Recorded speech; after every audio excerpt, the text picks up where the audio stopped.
Hello friend, જય શ્રી કૃષ્ણ। આજે આપણે એકદમ બહાર જેવો ડ્રાયફ્રૂટ શ્રીખંડ બનાવશું। તો સિક્રેટ વસ્તુ ઉમેરી અને આ શ્રીખંડ તૈયાર કરશું। એનાથી તમારો શ્રીખંડ ઢીલો પણ નહીં બને, ચીકણો પણ નહીં બને અને એકદમ સરસ ઘટ એવો મસ્કો પણ તૈયાર થશે અને દહીં પણ બિલકુલ પાણી વગરનું તૈયાર થશે। તો તેના માટે મેં ફૂલ ફેટવાળું 1 લીટર દૂધ લીધું છે। તમે જ્યારે પણ શ્રીખંડ બનાવો ત્યારે ફૂલ ફેટવાળું દૂધનો ઉપયોગ કરવાનો। તો 1 લીટર મેં દૂધ લીધું। હવે આ દૂધમાંથી આપણે 2 ચમચા જેટલું એક વાટકીમાં દૂધ અલગ લઈ લેશું।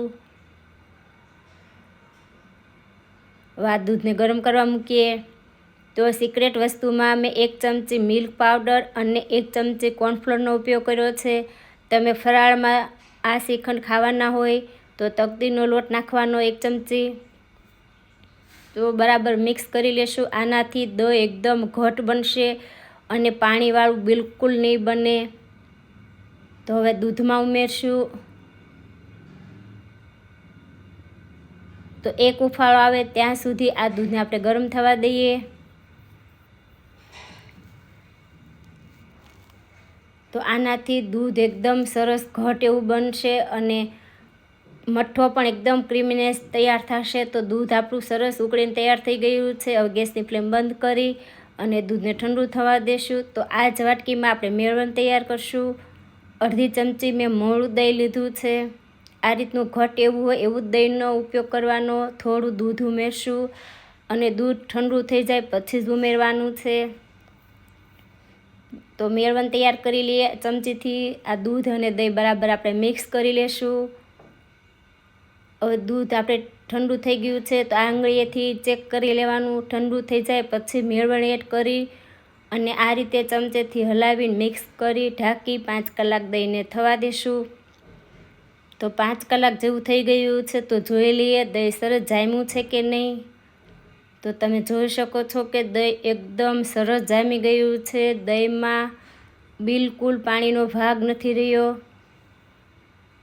તો આ 2 વસ્તુ ઉમેરવાથી દહીં એકદમ સરસ ઘટ બનશે અને તમારો શ્રીખંડ પણ મસ્ત બનશે। તો આ રીતે મેં એક બાઉલની ઉપર છાયણી મૂકી કોટનનું કપડું પાથરશું અને આ કપડામાં આપણે બધું દહીં લઈશું। તો આ રીતે અંદર દહીં નાખી અને આપણે આમની પોટલી વાળવાની છે। તમે આ પોટલીને ટીંગાડીને પણ નિતારી શકો પાણીનો ભાગ, અથવા આ રીતે પેક કરી ઉપર વજન મૂકવાનું। તો અત્યારે વજનમાં મેં ખાયણી લીધી છે। તો આ રીતે વજન મૂકી અને 2 કલાક નીતરવા દેવાનું છે। પણ બને ત્યાં સુધી તો ફ્રીજમાં રાખશો તો જે મસ્કો છે એ ખાટો નહીં થાય। તો 2 કલાક જેવું થઈ ગયું છે। આપણે જોઈ લઈએ। તમે નિતારીને રાખશો તો પણ 2 કલાકમાં એકદમ સરસ પાણી નીતરી જશે। તો મસ્કો આપણો એકદમ ઘટ બન્યો છે। તમે જોઈ શકો છો કે મઠ્ઠા જેવો જ સરસ તૈયાર થઈ ગયો છે। તો આ મસ્કાને આપણે માપ માટે એક વાટકામાં લેશું। આ રીતે વાટકામાં લઈએ એટલે માપની ખબર પડે। તો 1 વાટકો મસ્કો, તેની સામે અડધાથી ઉપર પોણા વાટકા જેટલી મેં ખાંડ લીધી છે। ખાંડને દળી લેશું।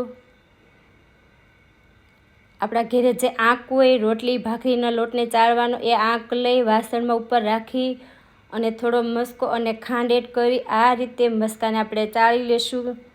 તો આ રીતે થોડો મસ્કો થોડી ખાંડ એડ કરી અને મસ્કાને ચાળી લેવાનો। તો આ રીતે બધું સરસ શ્રીખંડ આપણો ચડાઈને તૈયાર થયો છે। હવે આમાં ડ્રાયફ્રૂટ્સ ઉમેરશું। તો તમે જોઈ શકો છો કે શ્રીખંડ એકદમ સરસ ઘટ બન્યો છે। ડ્રાયફ્રૂટમાં મેં કાજુ, બદામ, પિસ્તા, દ્રાક્ષ, તમને જે ગમતા હોય તે ડ્રાયફ્રૂટ્સ લેવાના। 1 ચમચી જેલી, ચોકલેટ ચિપ્સ, બધી વસ્તુને બરાબર આપણે મિક્સ કરી લેવાનું। જો તમને અત્યારે આ મસ્કો થોડો ઢીલો લાગે તો અત્યારે પણ તમે કોર્નફ્લોર અને મિલ્ક પાવડર ઉમેરી શકાય, પણ મને આ મસ્કો બરાબર લાગે છે એટલે હું એના માટે ઉમેરતી નથી। તો એકદમ ઘટ એવો આપણો શ્રીખંડ બનીને તૈયાર થયો છે। તમે પણ ચોક્કસ